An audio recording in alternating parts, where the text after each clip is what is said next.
Hey, God bless you, my friend. This is Sister Sharon, and today we are discussing how to break the cycle of attracting the wrong people. Some people will tell you, I keep attracting the same people, the wrong people. Well, beloved, the number one way that you stop this cycle, you must practice Romans 12:2. Be not conformed to this present world, but be transformed by the renewal, the constant renewing of your mind.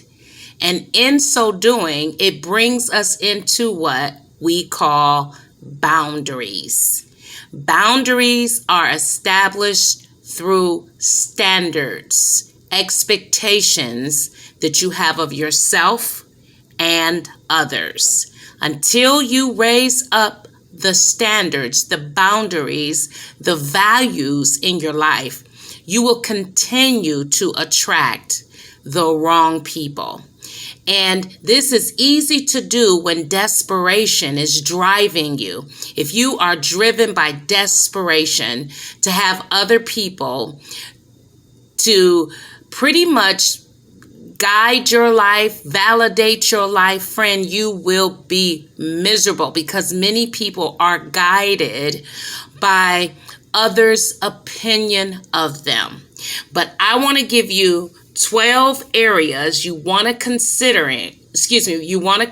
raising those standards, those expectations. This is how you are able to save yourself heartache, time, money, energy.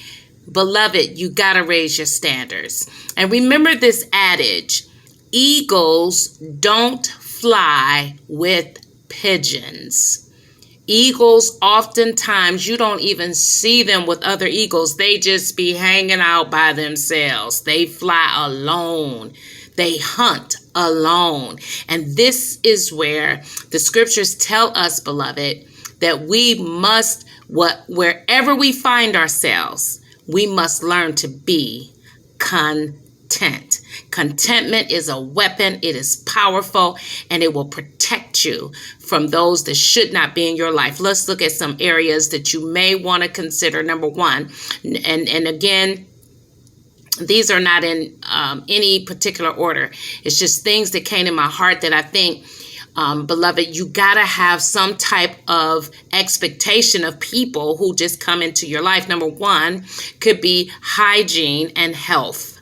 Hygiene and health. Does the person take care of themselves? Is the person unhealthy? Do they have a lot of problems that is attributed to poor eating habits? Because this will come up and become a problem if he or she is young and they're practicing poor eating habits. You will end up likely in a situation where you may need to take care of that person. So you have to be a person that has some type of expectation of yourself and others in this area. Number two is intellectual standards. For me, I don't know about you, beloved, but just being in the word, speaking the word, hearing others glorify Christ, it is just the best. Do you, my friend, when it comes to the opposite sex or someone that you want to date and consider getting to know them, what is your standards for the word?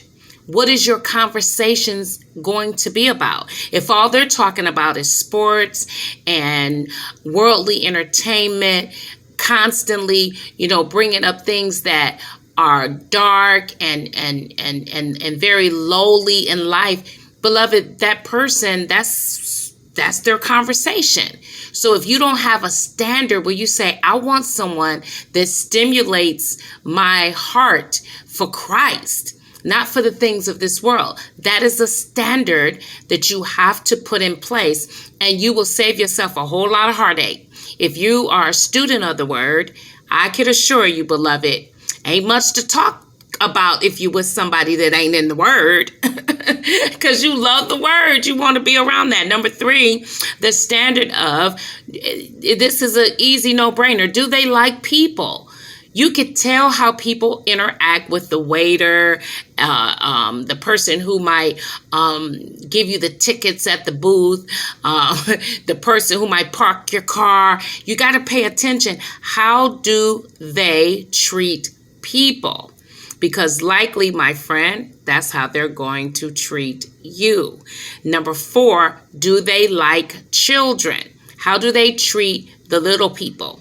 Number 5, how do they treat complete strangers? That's kind of like number 3, but the difference is how they may treat someone who may not look like they're doing well. It could be a homeless person. How do they respond?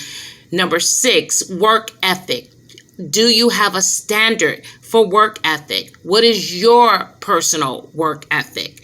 Number 7, motivation. Are they motivated? Are they self-motivating people? Are they very negative and complaining and murmuring all the time? This is what you're going to get inside of a relationship. Number 8, are they cordial towards you? Are they cordial towards others? That's something, friend, that I've learned. Pay attention to that. How do they interact with others? Number 9, do they respect authority?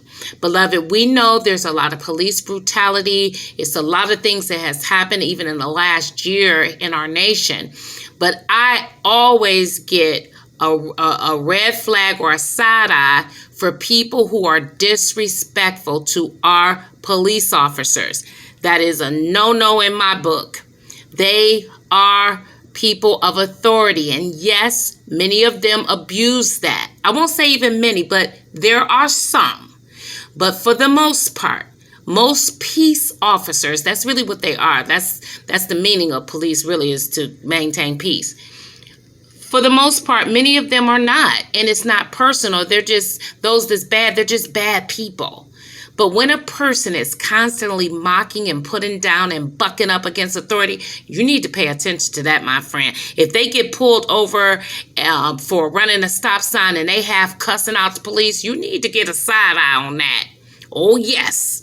Because at the end of the day, beloved, just pay attention to that one. Do they celebrate or tolerate you? Right off the bat. Are they, and you'll know they're tolerating you because that person doesn't really have an interest in things about you.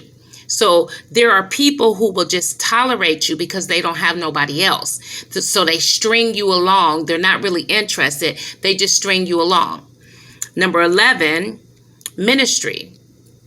I could have put this one at the top, but I wanted to move towards this because a lot of what is the other 10 moves you to, if a person is in ministry, friend, and you want to be in ministry, and who wouldn't want someone that's concerned about the work of the Lord, unless that's just not what you want. But if that's something you want and you continue to yield your time and your energy towards someone that's not, you will be unequally yoked and you will be miserable because in your heart, that's your standard. That's what you want.